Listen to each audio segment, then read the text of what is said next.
essa questão do psicossocial sempre foi entendido como algo que não é da ergonomia, não precisa ser levantado. O empresário, por vezes, não quer saber disso, porque a pessoa é uma só. Ela está em casa, ela está no trabalho, ela está na vida social, ela está no lazer. E muitas coisas acontecem. Então, tudo que não é tangível, existe uma certa vontade de fugir. Não, mas como que nós vamos dizer que isso é do trabalho? É o que vai acontecer, Alexandre. Eu conhecendo bem, com tantos anos de atuação no mercado, é o que vai acontecer. Como assim isso aqui é do trabalho? Existem coisas que são... Esse burnout aqui não tem nada a ver com a nossa Sim. qualidade maravilhosa desse ambiente legal, né? Com esse Isso. chefe legal, Ali- que não cobra assim meio loucamente as metas, né? Não, e aí tu faz de novo uma provocação importante. A gente, na verdade, poderia ficar falando horas e horas, né? Quando o Alexandre me provoca esse chefe. Isso na indústria do calçado é muito comum. Eu lembro, assim, bem, eu acho que isso é importante o exemplo, porque vai traduzir um pouco isso, né? O que explica que numa mesma empresa, numa mesma corporação, tendo 10 linhas de produção, que na indústria do calçado são chamadas de fábricas, é linear. A organização do trabalho é a mesma, os produtos são os mesmos, a linha de produção é a mesma, as máquinas são iguais, a tecnologia é a mesma, o que explica que uma linha somente de 10 está sempre a 200. O trabalhador está sempre a 200. Aí a gente vai verificar, mas o que há de diferente nessa linha? É um chefe que grita, é um chefe que faz mandos e desmandos desnecessários, assedia. ele assedia, e aí o assédio teria que ser explicado nos seus conceitos, né? Mas, enfim, é um chefe que as pessoas não gostam, a ponto do trabalhador dizer, eu poderia trabalhar muito mais, mas eu não quero trabalhar para esse cara que grita comigo. Então, está na hora de se entender que isso é assédio e que existem outras formas de trabalhar com as pessoas. Olá pessoal, eu sou Alexandre Guzmão da revista Proteção, estou aqui para apresentar mais uma edição do Proteção Tendências. Hoje a minha entrevistada é uma convidada especial, a minha amiga Jacinta Sidegum Renner, ergonomista com grande atuação. Ela é doutora de engenharia de produção, com ênfase em ergonomia, professora pesquisadora da Universidade Fevale, diretora da Qualivida, consultoria em ergonomia, conselheira da Federação das Indústrias do Estado do Rio Grande do Sul, a Fiergs, e também integra a direção da ABERGO, Associação Brasileira de Ergonomia. Na sequência, conversamos com ela.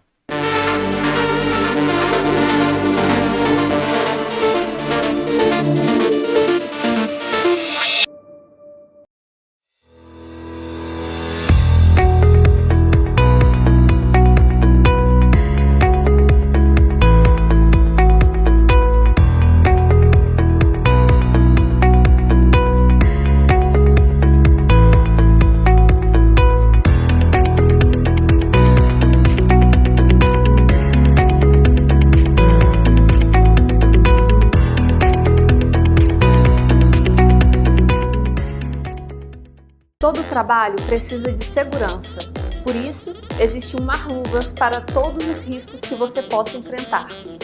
Seja eletricidade, queda de objetos, escorregamentos, umidade, corte, seja qual for o seu trabalho, Marluvas tem a proteção perfeita para você. Diversos riscos, uma proteção. Para ficar por dentro de todas as novidades, nos siga nas redes sociais. Marluvas, a força da história.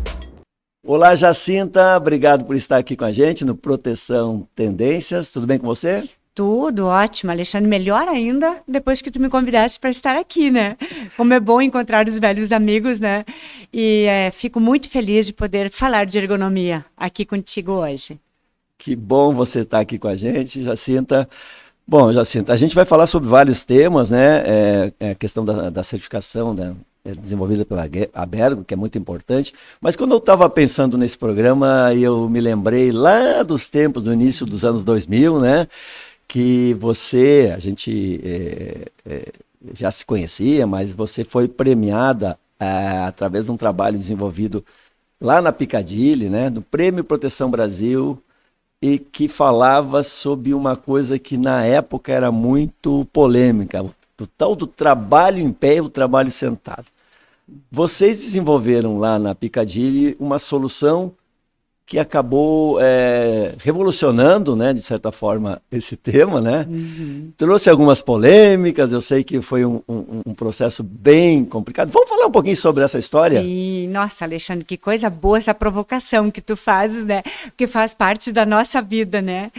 E realmente, na época, lá pelos anos 2000, né? A gente não, as pessoas diziam nas empresas e o próprio Ministério do Trabalho, qual é a melhor postura para se trabalhar? E aí o nosso pessoal aqui do calçado, o Alexandre, tinha ido para o Japão visitar o sistema Toyota, e eles tinham feito missões, aquelas antigas missões, né? E aí verificaram que lá as pessoas trabalhavam em pé, mas e que isso trazia um rendimento muito bom.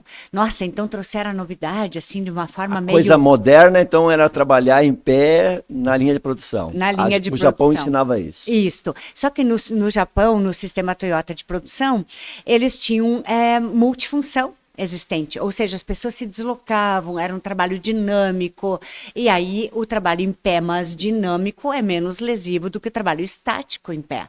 E aí trouxeram isso para o Brasil, onde nós tínhamos na indústria calçadista o sistema taylorista fordista puro, né? E onde uma pessoa ficava em pé 8 horas por dia durante meses e anos, numa mesma função estática. Taylor e Toyota, então, deu confusão, porque misturou 2 sistemas e não deu muito certo. Deu confusão no meio de campo, né? Porque isso não é aplicável. Você não traz uma cultura de fora e aplica na íntegra num outro país, né? Você tem que considerar todo esse contexto cultural. Nem foi na íntegra, foi parcial, porque eles não trouxeram a rotatividade de funções, que era uma forma de minimizar o problema de ficar em pé, de né? ficar em pé, né? Exato. Então foi muito equivocado, né, Alexandre? E aí, de uma hora para outra, aqui no Brasil, de repente, as cadeiras sumiram da produção. E as mulheres, então, principalmente as costureiras, que é bem característico o trabalho estático. O trabalho, né? de costura era feito em pé nessa época? Era feito em pé. A costureira fazendo o calçado em pé? Em pé. Todas elas em pé. Eu não tinha noção disso. Sim, todas as costureiras estavam em pé. Elas sempre trabalharam sentadas e de repente foram colocadas em pé. E aí começou um sofrimento muito grande, né? Uau. E aí na época nós tínhamos ergonomistas também equivocados no mercado que diziam o que o empresário queria ouvir, ao invés de se contrapor e dizer aquilo que era necessário dizer. O empresário tinha contratava ergonomistas, e alguns ergonomistas diziam de fato o que o empresário queria ouvir. Então, que era melhor que era melhor em pé. Isso foi um grande equívoco, né? Daí vai a dona Jacinta lá e começa a pesquisar, junto com o apoio dos ministérios, do Ministério do Trabalho, junto com o apoio da URGS, da FEVALE, da Revista Proteção, enfim. E aí a gente foi fazer várias pesquisas muito bem embasadas tecnicamente, cientificamente, e se verificou que a alternância postural era o melhor. No mesmo período, Alexandre, o Ministério do Trabalho também estava discutindo a nota técnica 060, que veio a vigorar, né? Em 2001. E aí foi muito interessante esse processo, porque hoje a gente sabe qual é o melhor posicionamento de acordo com as características da atividade. Claro. Mas na época, eu preciso te dizer que foi muito importante termos ganho esse prêmio, que foi a provocação que tu me fizeste, né?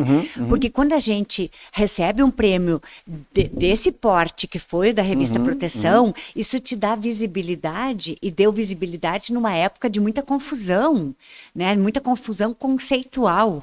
Pessoal, eu só quero dizer uma coisa. Eu, apesar de ser muito amigo da Jacinta, na época, quando o prêmio foi reconhecido, eu fazia a coordenação do júri, mas eu nem sabia, porque eu não leio os cases antes de ser premiado. Eu nem sabia que a Jacinta fazia parte desse trabalho, então eu tinha uma ligação. Então, não tem nada a ver o fato de ter ganho esse prêmio.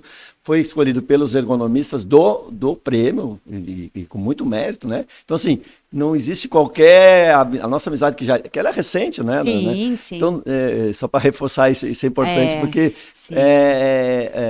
a isenção dos jurados é muito importante nesse Sem caso, dúvida. E foi uma conquista muito importante que a Piccadilly, na época, né? Sim. É uma empresa que inovou nesse sentido, trouxe uma visão diferenciada da prática habitual. Sim. E foi premiada, e que interessante, que provocou Uma um bafafá bem revolução. grande na época. Eu imagino que foi, É. para você foi uma pressão. Você estava em começo de atividade, né? Você era uma Sim. jovem ergonomista na época, né? Estava terminando meu mestrado e iniciando o doutorado, e claro que eu sempre tive o apoio, né? Mas o que eu quis dizer é que foi importante esse endosso do prêmio, não no sentido de, jamais foi intencional, mas foi importante Não. o reconhecimento, sabe, Alexandre? Porque isso nos deu visibilidade, e deu visibilidade para uma questão extremamente complexa na época, porque aí você comenta assim, para mim foi muito complicado. Né? Então, porque, Imagino. sim, muito difícil, porque eu estava trazendo uma questão que o empresário levou anos para Era uma absorver. unanimidade, praticamente 99% das empresas usavam aquele sistema. Sim, o sistema de trabalhar em pé o tempo todo. E o trabalhador em sofrimento, porque ninguém consegue trabalhar bem, é simples, é só a gente se Uma imaginar. jornada de 8 horas, né? No calor, né, Alexandre? Então, o pessoal se queixava muito de muita dor lombar, muita dor nos pés. E a Piccadilly foi a empresa que me deu espaço. Outras empresas também me deram espaço, mas a Piccadilly, eu fiz lá o meu mestrado e meu doutorado, porque me deram espaço para isso, né? Tive apoio de várias pessoas no mercado, e aí a gente conseguiu evoluir. Aí, com o prêmio, isso deu mais ênfase, eclodiu, assim, no sentido de que, puxa, isso é sério o que está acontecendo. Foi muito importante, Deu um né? respaldo. Deu respaldo. E também o respaldo dos ministérios que entendiam, o Ministério Público, o Ministério do Trabalho, que entendia que esse trabalho era necessário, ele era importante, né? Com o apoio das universidades também.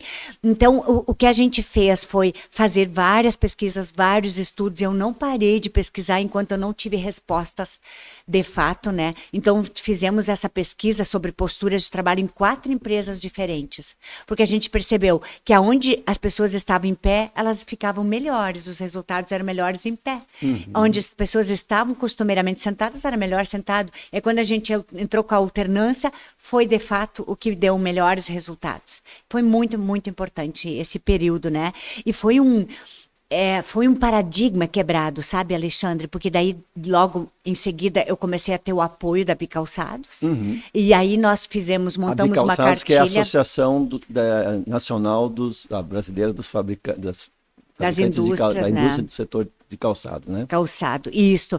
E aí nós começamos a fazer uma cartilha de ergonomia para o setor. Perfeito. E isso deu um endosso maior ainda. Passamos por todos os polos calçadistas do Brasil, difundindo essa cartilha, e aonde se trazia a questão da alternância, a importância disso, a importância da multifunção. E assim a gente foi caminhando com a ergonomia no setor calçadista, que é um importante setor, porque ele emprega muitas pessoas ainda, né? É intensivo de mão de obra. A Muito. pessoa que não sabe o processo de confecção de um calçado de couro, né? Vamos falar, porque tem calçados totalmente injetados, né? Mas o calçado, de uma maneira geral, é muito intensivo, que tem todo o processo de costura, de cola, de montagem, e realmente é uma atividade bastante forte. Quando a gente fala de alternância só para entender assim, o processo, a mesma atividade a pessoa sentava ou ela mudava de alternância de postura, né? Sim. Porque tem alternância de atividade e tem alternância de postura, sentado em pé. Sim. Ele fazia a mesma atividade sentado em pé, ou ele fazia sentado uma atividade e de pé outra atividade? Na verdade, Alexandre, agora com a nova NR17, isso ficou bem mais claro, Não, eu mais tô pensando evidente, na né? história, né? Mas Vamos lá ficar lá na na história. história, a pessoa ficava o dia inteiro em pé fazendo a mesma coisa. Tá. Aí quando se Quando propôs você a mudou. alternância, ela até podia fazer a mesma atividade, Tá. mas ela tinha que ficar hora em pé, hora sentada. Então essa foi a proposta. Tá. O posto estava adequado Tá. para isso, né? E aí, Era uma cadeira alta, provavelmente. uma cadeira alta, com um apoio de pés também subindo na mesma Perfeito. proporção da cadeira, sabe? E aí isso foi interessante. Isso foi no mestrado que eu fiz isso. Depois, no doutorado, a gente já teve uma evolução, de novo, com espaço e com o apoio da Piccadilly, onde a gente introduziu, além da alternância postural, a multifunção. Então, as pessoas podiam, na mesma atividade, com características mais de motricidade fina, elas podiam estar trabalhando tanto em pé quanto sentados, mas, ao mesmo tempo, também alternavam a atividade. Então, isso é muito bom. Isso resolve a maioria dos problemas ergonômicos, principalmente das indústrias manufatureiras, que é o calçado é uma indústria de manufatura, isso, né? Mas tem outras empresas que podem fazer exatamente Isto. da mesma forma, né? É. Mas aí, sabe, Alexandre, aquilo que aconteceu naquela época, toda essa história que a gente está contando, ela hoje também, ela é vigente na própria proposta da nova NR17. Isso entrou com muita força, né? Aquilo que a gente fez lá em 2000. Então, também se leva muitos anos até quebrar esses paradigmas e isso virar uma verdade, né? A aceitação disso, né? Que legal. Mas só para resgatar, assim, por que você inventou essa coisa maluca de mexer nesse abelheiro? Isso foi alguém que te deu alguma coisa? Surgiu ou você viu? Como é que surgiu na sua... Você fez esse doutorado, né? E obviamente, para chegar lá na escolha do tema, deve ter visto alguma realidade. Sim, ou foi um feeling seu, assim? Não, na verdade, assim, na URGS, se sabia dessa questão, porque se sabia de situações que o Ministério do Trabalho trazia, né? Sim, eles estavam vendo as pessoas adoecendo. Vendo as pessoas com CAT adoecendo, sendo afastadas. E, na verdade, Alexandre, na época, teve uma eclosão, assim, de Lerdort. O mundo inteiro estava se voltando para essa questão de como vamos resolver o problema de tendinites. Pessoal dos né? bancários, né? O pessoal de setores descobriram o problema, que era uma coisa antiga, mas se intensificou nessa época. Né? E aí todos os setores, na verdade, tentaram resolver, né, a partir do seu ponto de vista. E a URGS, como uma universidade também muito preocupada com isso, FEVALE também. Então, nós começamos, os pesquisadores dessas universidades começaram a atender demandas que vinham dos próprios ministérios. E, ao mesmo tempo, eu sou daqui, dessa região. Então, muitas pessoas conhecidas que relatavam sofrimentos imensos por trabalhar em pé o dia inteiro. Amigos seus que trabalhavam nas empresas, familiares conhecidos. Você estava vendo o resultado de alguma coisa que não estava funcionando bem. Sim, sim. E aí, como me moveu, né? E aí, sabe, Alexandre, daí tu estás fazendo um mestrado, tu estás fazendo um doutorado, tu está pensando em solucionar diversos problemas em âmbito de ergonomia, e daí surge toda essa situação, que não veio a surgir nesse momento, mas tu presta mais atenção, e até tu tens que fazer a tua dissertação de mestrado e a tua tese, e esse mercado, mesmo no mercado, a Piccadilly me pediu para a alternância postural, eu me ofereci, com a ajuda de um consultor, que era o Coelho, né, na época, ainda é consultor de empresas, ele me ajudou a entrar na Piccadilly. Depois de estar dentro da Piccadilly, eles me pediram para fazer a pesquisa sobre a multifunção.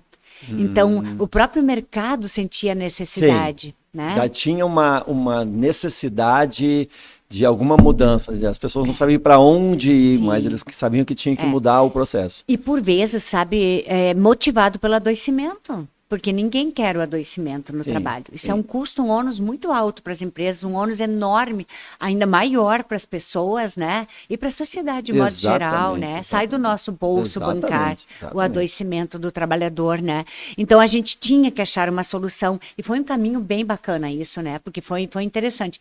Mas, Alexandre, já que tu gosta, tu é saudosista do nosso tempo, né? A gente não vai revelar aqui nada. Mas a gente teve a nossa idade não, né? Mas a gente teve um outro momento muito interessante. Quando eu terminei meu TCC, que veio um pouco antes disso, eu já tinha essa questão das tendinites muito fortes e as empresas não sabiam o que fazer. 1997, isso.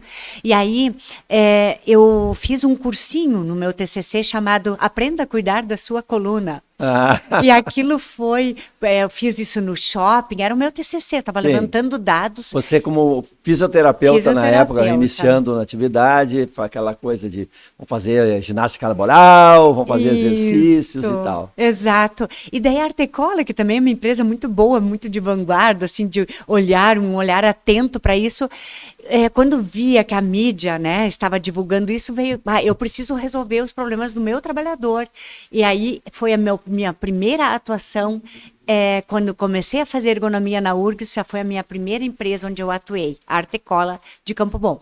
né? E aí eu trabalhei mais com a questão postural, e até porque eu estava em questão de aprimoramento, fazendo meu mestrado, e foi muito importante isso, muito importante. Então, o acolhimento das empresas nessa época. Então, na verdade, né, Alexandre, a gente fez a história da ergonomia na indústria do calçado, né? É verdade, no Rio Grande do Sul e no Brasil, mas a partindo daqui, né? Hoje o setor de calçado está um pouquinho longe do Rio Grande, né? Saiu um pouquinho daqui de Novo Hamburgo, da região onde a gente está gravando esse podcast, mas de qualquer forma a cabeça das empresas está aqui e nós estamos fábricas em todo o Brasil, né, no Nordeste muito forte, inclusive no exterior, né, Paraguai e outros países. Mas é muito, muito bom resgatar essa informação. Mas só para concluir esse assunto, que eu acho, depois nós temos que falar sobre certificação na Vero, que é também um tema também bem legal. Quando você teve, digamos, teve aquela visibilidade, começou a aparecer a Piccadilly, olha, o pessoal, imagino que foi bem difícil esse processo, né? Como é que você era vista assim pelos empresários e tal? Essa mulher está enlouquecendo, trazendo essas coisas, vai criar problema para nós, tá dando certo assim, então. Que bom, Alexandre, que você quer uma conversa bem informal, né? Mas pode chorar, pode rir, pode fazer qualquer coisa. Não, Alexandre, é muito importante essa pergunta, porque eu penso hoje que foi uma série de questões, mas simplesmente assim foi muito complexo e muito difícil na época. Eu já era pesquisadora na Universidade Fevale, fazia as pesquisas pela URGS enquanto aluna lá, né? Mas foram paradigmas importantíssimos a serem quebrados. Eu entrei realmente, confesso hoje, um processo de sofrimento muito grande, porque eu era combatida veementemente. E eu era uma pirralha, né, Alexandre? Jovem, né? Já assim, com meus 30 e poucos anos, né? Sim. Foi bem complicado, porque era combate mesmo. Então, aonde eu ia me apresentar... Você era jovem, mulher, bonita e loira. Olha, Alexandre, tu fechou o quadro. O perfil para dizer, não vamos acreditar nessa maluca. Né? Ela está criando problemas. Quem é essa pirralha, como se falou, né? Pirralha. Quem é essa pirralha para querer mudar a forma que a gente faz o processo de... Não, Alexandre, isso foi assim muito difícil. Eu fiquei assim praticamente 3 anos sem ninguém me procurar, sem ninguém falar comigo, e aonde eu ia me apresentar eram pagos profissionais para fazerem questionamentos e me derrubar. Eu lembro que tinha algumas apresentações assim, tipo FENAC, onde eu apresentava os resultados da minha pesquisa. Tinha empresas que pagavam profissionais para ir lá me combater. A FENAC é uma feira, né, de setor de calçados, né? Só para... Isso, é um espaço muito amplo. Sim, onde o setor todo, né? As indústrias vão lá para se atualizar tecnologicamente. Você fazia uma palestra e aparecia alguém lá fazendo umas perguntas, né, aquelas tradicionais. Sim, não... Aquelas... O Alexandre, não eram nem só perguntas, desculpa te interromper, não tinha perguntas, era para derrubar mesmo qualquer tipo de situação. Isso não dá certo, isso não funciona. Eu era escrachada, assim, em público, né? Mas aí eu entrava em desespero e chorava, daí eu tive 2 grandes pessoas. Não na palestra, né? Não na palestra, depois. Não saía do salto, né? Não saía do salto, né? Jamais, nunca saí do salto. Mas assim, depois eu entrava, assim, porque era um processo muito violento. A gente tá brincando, mas eu imagino que foi muito difícil pessoalmente para ti suportar a pressão, né? Digamos, de acreditar num caminho diferenciado que contrapunha tudo que estava sendo feito, e daí isso incomoda as pessoas, né? Mas o que eu acho que é importante esse depoimento, porque quantas pessoas hoje, nas suas atividades, descobrem novos caminhos ou estão trabalhando em novos caminhos e que às vezes acabam desistindo. Sim. Né? Sim. Porque a pressão, às vezes, eu não vou em frente, porque ela é um processo, mas isso te deu uma maturidade, te deu um aprendizado, te deu uma escola, uma bagagem que hoje, né, hoje tu é outra pessoa, na verdade. Tu acabou de se moldando a essa forma, né? E se transformando numa profissional diferente, talvez, do que você, se a coisa fosse facilzinha, fosse... Sim, não, e essas provocações que tu está fazendo são interessantes porque me fazem refletir o fato de ser mulher, né? Exatamente. Como é difícil isso, né? Basicamente, ela na época só tinha empresários homens, donos de empresas. Só empresários homens. Chama de sapateiro, né? Que é o Isso. dono da empresa de calçado. Né? Exato. E aí eu tive muito apoio do Paulo Oliveira, que foi meu professor, meu guru, meu orientador, e da Lia Buarque Macedo Guimarães, que já faleceu, infelizmente, mas foram os meus gurus que me davam apoio quando chegava o choro, o desespero, eles me davam o ombro, né? Mas, assim, enfim, tudo isso está superado, e depois disso, hoje as empresas que podem contar com minha consultoria, com meu apoio, com a minha ajuda, se sentem muito gratificados por ter uma pessoa pesquisadora, renomada, junto com eles. Então, tudo na vida passa, né, Alexandre? Tudo é aprendizagem, tudo é evolução, né? E hoje estamos aqui muito felizes, muito contentes, né, com todo esse trabalho. E foi importante que ajudou a mudar. Você contribuiu com você e as empresas que você atuou e as pessoas também. Vocês conseguiram. Vamos pensar nisso, né? Quantas vidas, Nossa. quanta saúde você conseguiu trazer de volta, né? Quando as empresas começaram a se dar conta que realmente era mais interessante, sob o ponto de vista de saúde dos trabalhadores, mas também da produtividade, porque se eu estou perdendo saúde, eu estou perdendo produtividade, se eu estou com afastamento, eu estou evitando gastos, né, com indenizações ou com né, perdas previdenciárias, afastamentos, uma série de coisas. Então, isso deve te encher de orgulho, né? Esse saldo, né? Depois de todo esse trauma que teve no início, esse sofrimento, né? Nós estamos falando de ergonomia e tudo, a pressão do trabalho, você foi assediada, obviamente, assediada de uma maneira bastante intensa. E hoje você pode dizer que tem um saldo positivo, né? Quantas famílias, quantos trabalhadores, quantos amigos, parentes de amigos seus que na época sofriam, hoje estão melhores. Sim. Futuros amigos, parentes de amigos seus vão estar trabalhando melhor. Com certeza. Deve encher de orgulho isso. Sem dúvida, são milhares de trabalhadores pelo mundo afora hoje com uma situação diferente de trabalho. No Brasil, com certeza. Tanto é que eu, em 2021, ganhei a comenda de ergonomia, né? Sou comendadora da ergonomia brasileira da Animaseg, né? Muito por conta desse trabalho, né? Mas, Alexandre, tu me fez lembrar de uma coisa muito interessante que aconteceu na época das minhas pesquisas. Eu falava muito com o trabalhador, né? E aí um dia uma senhora me disse, Jacinta, eu preciso te falar que tu salvou meu casamento. Olha. Aí eu disse, opa, isso eu não estou entendendo, por que eu salvei meu teu casamento? Ela disse, não, tu sabes que eu chegava em casa de noite, o dia inteiro em pé, num calor de 35 graus, às vezes dentro do próprio chão de fábrica, dentro da empresa, chegava de noite em casa, eu tinha que fazer comida, eu tinha que lavar roupa, eu tinha que fazer um monte de coisas, e eu estava tão cansada que eu não suportava. Aí o meu casamento começou a ter problemas, porque eu não conseguia mais namorar. Né? Ela se expressou dessa forma. Sim. Aí, no momento que eu consigo sentar, eu consigo ficar em pé, eu chego em casa mais feliz de noite. Então, por isso, tu salvou o meu casamento. E eu achei esse depoimento tão importante, porque quantas pessoas não passaram por isso? O quanto a gente pode, além da ergonomia, daí vem a macroergonomia, é da empresa para fora, da porta da fábrica para fora. O que tu está interferindo na vida dessas pessoas, né? Então, hoje a gente está debatendo os fatores psicossociais. Na época, não se debatia isso, né? 20 anos atrás. Então, olha como foi importante, né? Fantástico esse depoimento. Eu acho que resume bem, né? E a gente pensando, né? A mulher trabalhadora chegando em casa e o marido querendo namorar, né? Porque é aquela coisa, a obrigação e ela em condições difíceis, né? Porque o cansaço, estafa, estresse, e realmente muda. Mas acho que foi bem legal esse resgate que a gente fez dessa história aí. Eu não sabia que tinha eu acompanhei ao longo dos anos, né, esse debate e tal, e depois eu vi que a tese que você defendia acabou sendo majoritária, e hoje praticamente 99,9% ao contrário agora, as empresas adotam esse tipo de solução. Mas assim, hoje você atua como diretora da Bergo, né?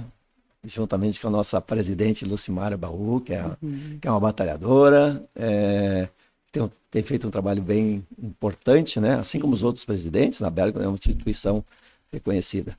E você atua principalmente numa área que é a questão da certificação, né? A certificação dos profissionais. E aí eu queria, antes de passar para ti, resgatar uma história. Até a gente se encontrou na Prevensul, eu falei para você estava entrando para falar numa mesa que ia falar sobre certificação, né? E eu disse, não, eu vou até usar esse exemplo da minha amiga Carolina Varela, que era ergonomista da Hyundai, né? E que participa do nosso Elas na Proteção. Carol, você aí na Arábia Saudita, estamos juntos. E a Carol, ela foi convidada no início desse ano por uma empresa da Arábia Saudita para ser a ergonomista responsável pelo projeto ergonômico da fábrica que estava sendo construída, uma fábrica de carros elétricos na Arábia Saudita. E quando ela contou isso para a gente, para mim, para a Fabiana Raulino, que é a apresentadora do Elas da Proteção, e a Carol apresentava junto, ela contou que ela foi convidada para ser ergonomista lá. E daí eu fiquei pensando, tá, mas como é que é esse negócio de ergonomista? O cara, quando é engenheiro e vai para Portugal, trabalha em Portugal, ele tem uma maior dificuldade. Portugal até não é tão complicado, mas vamos lá, vai para a Inglaterra, tem que praticamente fazer o curso novo. O cara, quando é médico, tem que fazer todos os testes e tal. O cara, qualquer profissão no mundo, a pessoa, quando vai para um outro país, ela tem que mudar de profissão. Vai trabalhar, provavelmente num trabalho até, às vezes, inferior, ou vai ficar, talvez, um professor, uma coisa diferente, mas para trabalhar na indústria, né? E a ergonomia, a partir do trabalho que vocês na Bergo desenvolveram, né? Todo o passado e presente, né, da Bergo, um profissional de ergonomia do Brasil, desde que seja certificado pela Bergo, hoje pode trabalhar em qualquer lugar do mundo, é isso? Muito importante isso. Sim, gente, nós temos um sistema de certificação da ergonomia brasileira, que é o CISEB.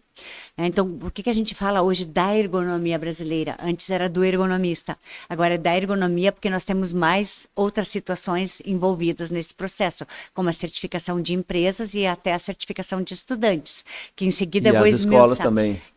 As escolas no sentido das universidades, né? Mas, Alexandre, diante dessa questão que você coloca da Carol, né? O que nós temos, assim, nós temos a certificação de cursos e de pessoas. Paulo Oliveira, ele faz toda a vinculação no CISEB com a IEA, com a Internacional de Ergonomia, né? Então, nossas diretrizes todas são advindas da Internacional, da IEA. E toda a nossa base do CISEB, do sistema, é deles.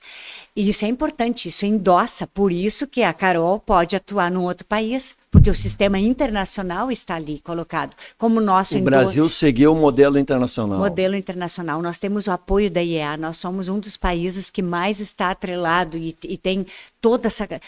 Nós temos, na verdade, olha só que interessante isso, Alexandre, nós somos só nós e a Inglaterra, que temos cursos que são certificados. Daí é um sistema assim como se fosse um looping, né?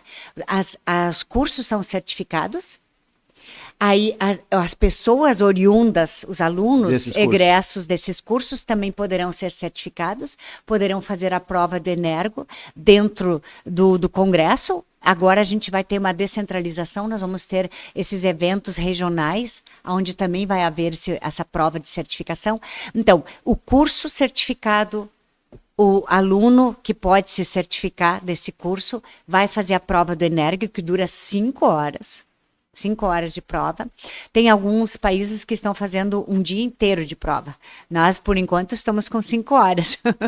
E aí, depois de certificado, quer dizer, o aluno comprova que tem condições de ser um ergonomista certificado atuando no mercado, e aí então essa pessoa vai lá para a nossa lista de pessoas certificadas, estudar um endosso importantíssimo para o profissional. Aliás, dia 8 nós vamos ter uma live, eu e Lucimara, falando da importância da certificação. 8 de novembro. 8 de novembro. da importância da certificação e quem é esse ergonomista, o que representa a figura do ergonomista. E aí, então, depois de ser certificado na prova, que é um nível de certificação inicial, as pessoas, conforme seus feitos, conforme sua atuação no mercado, conforme participação dos congressos da Abergo, eles podem depois se recertificar. Essa recertificação, geralmente, a cada 3 anos, conforme o nível de certificação.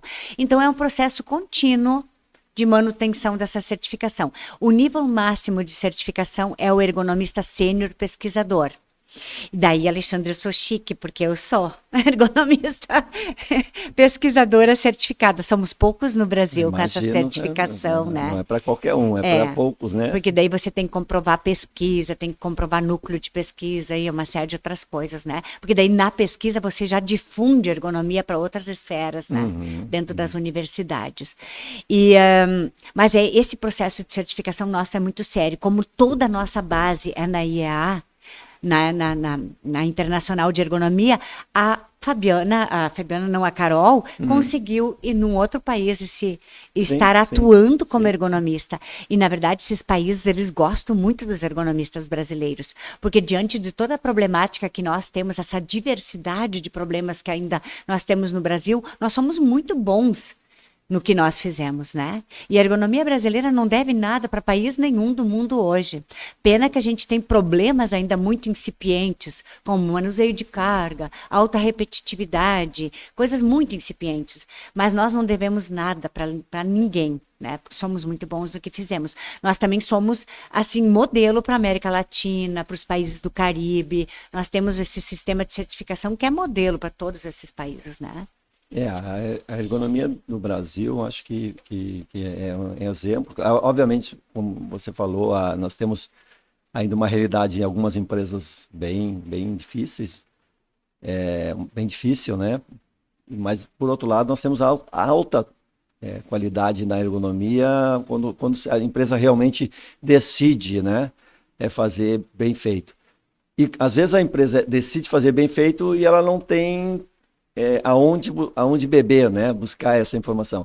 E graças a esse trabalho de anos, né, dos ergonomistas brasileiros, eu acho que a gente conseguiu evoluir muito, né, na ergonomia, que hoje está saindo daquela tradicional, né, as questões musculoesqueléticas, né, para entrar nos riscos psicossociais, né? E esse eu queria também abordar contigo esse ponto.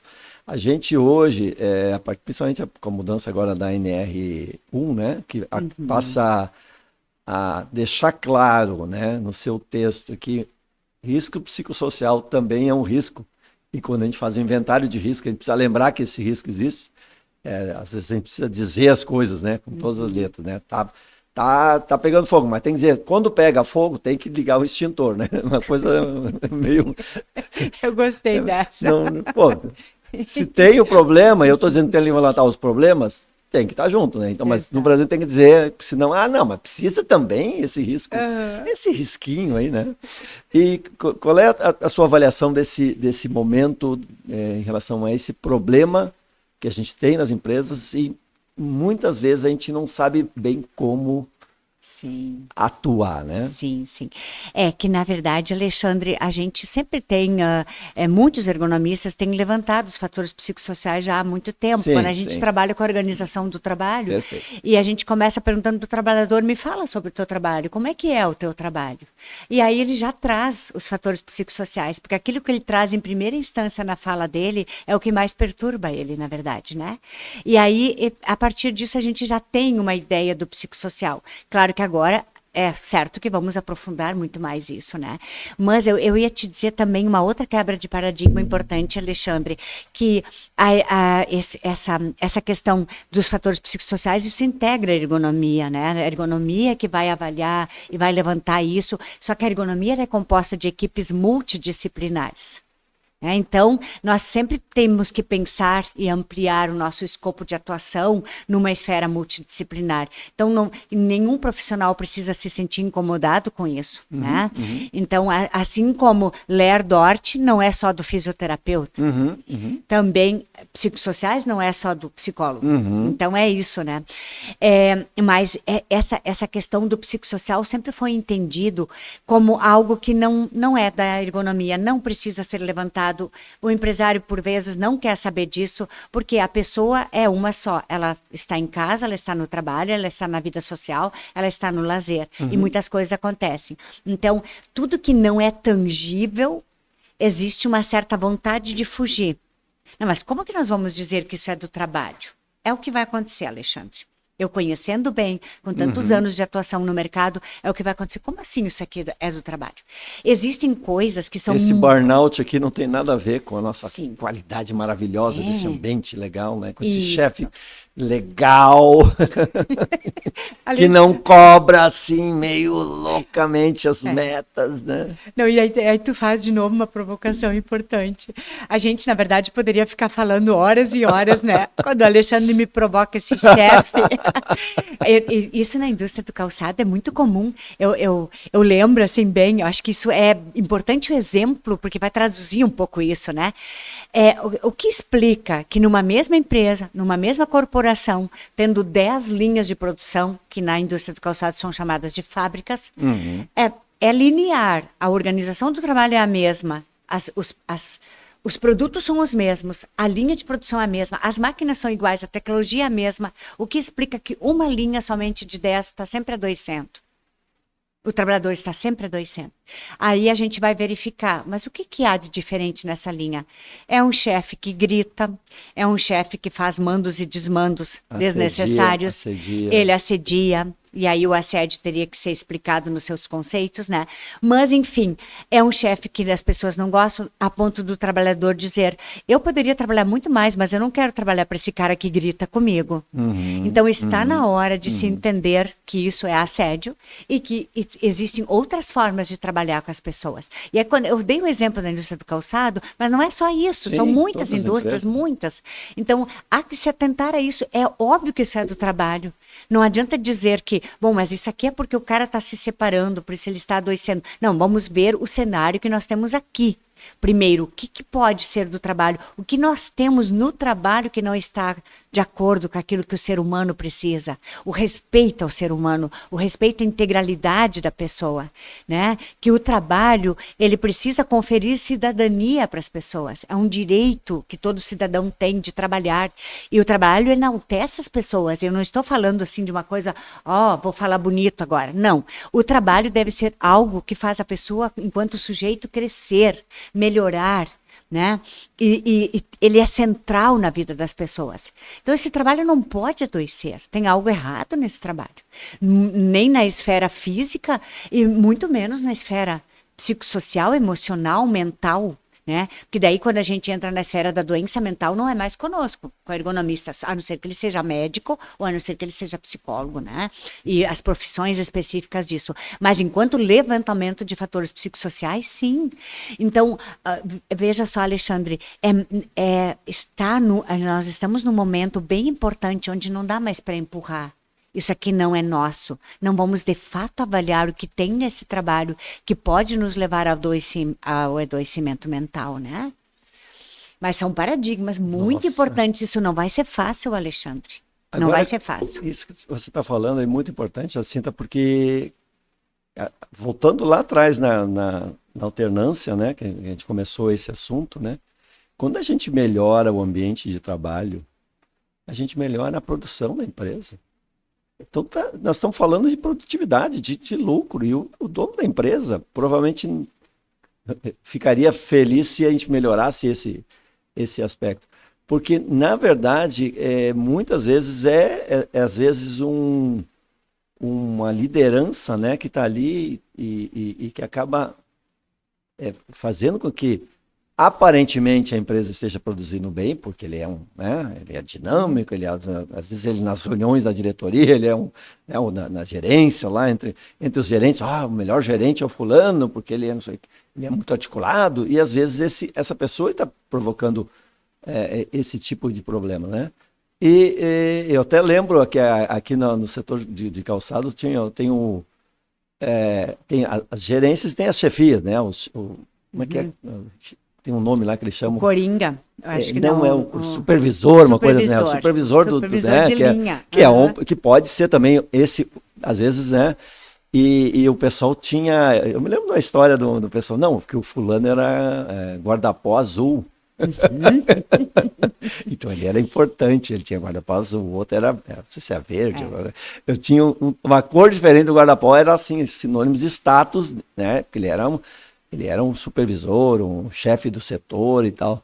Então essa questão de hierarquia, que é um fator de motivação para a pessoa progredir na empresa, porque ela pode começar, né? Uma função, vai subindo e vai... Mas a hierarquia, ela acaba sendo um problema na identificação do risco psicossocial, porque as pessoas têm medo de falar, né? Eu estou dentro do ambiente de trabalho. Se eu falar que o meu chefe não é legal, será que a empresa vai ter maturidade de entender isso? E como é que isso você imagina que possa... Você que já falou com tanto trabalhador e tal, fico pensando se alguém dentro da empresa consegue fazer essa conversa. É difícil, né? É bem difícil, porque o trabalhador, ele tende, não estou dizendo que acontece, mas ele tende a entender que aquela pessoa que é empregada da empresa, ela vai distorcer, ela vai levar adiante, né? Então, nós mesmos, ergonomistas, de anos de experiência, Alexandre, a gente tem que fazer um acordo muito bem feito com a empresa, que nós vamos ouvir o trabalhador, nós vamos ter neutralidade, e esse trabalhador, ele sabe, ele tem ciência de que o nome dele nunca vai ser revelado. É assim, bem chato que isso ainda tenha que acontecer. Porque, na verdade, os trabalhadores deveriam poder falar, né? E a gente precisa deles, a gente precisa ouvi-los para melhorar as condições de trabalho cada vez mais. Mas esses são acordos que têm que ser feitos ainda. Quiçá um dia não precise mais. Que a gente possa ter tanta liberdade, o trabalhador se sinta tão livre que ele possa falar com tranquilidade, né? Mas essa é a evolução que os fatores psicossociais vão começar.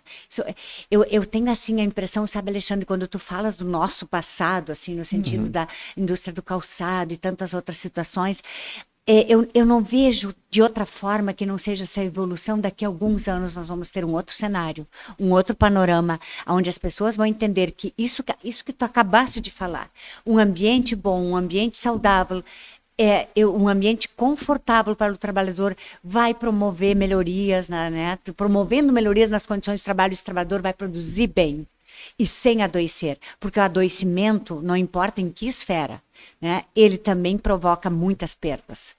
E as perdas são imensas, enormes, tanto para a imagem da corporação, quanto em termos financeiros, quanto em termos de produção, né? Então, uma série de outras questões que são fundamentais e que acabam gerando perdas. O trabalhador satisfeito, o trabalhador que sabe o que quer, o trabalhador que gosta de trabalhar naquele ambiente de trabalho. E não é muito raro eu encontrar trabalhadores, Alexandre, que dizem: eu adoro trabalhar aqui, eu sinto a empresa como se fosse uma família.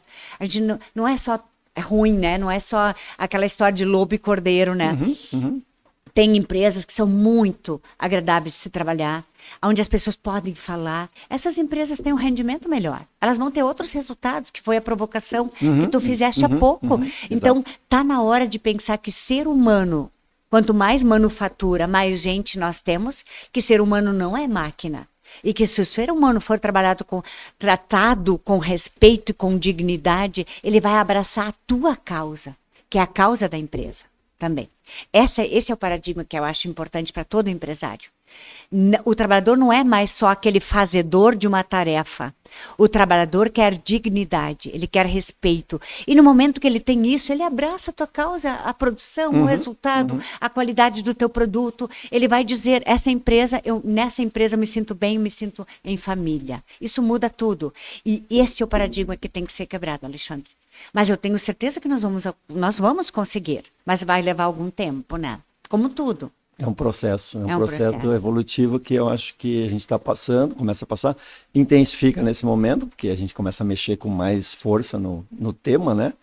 E a minha preocupação é como isso vai ser recebido, e se for bem recebido no sentido de, vamos fazer vamos chamar de limão, né?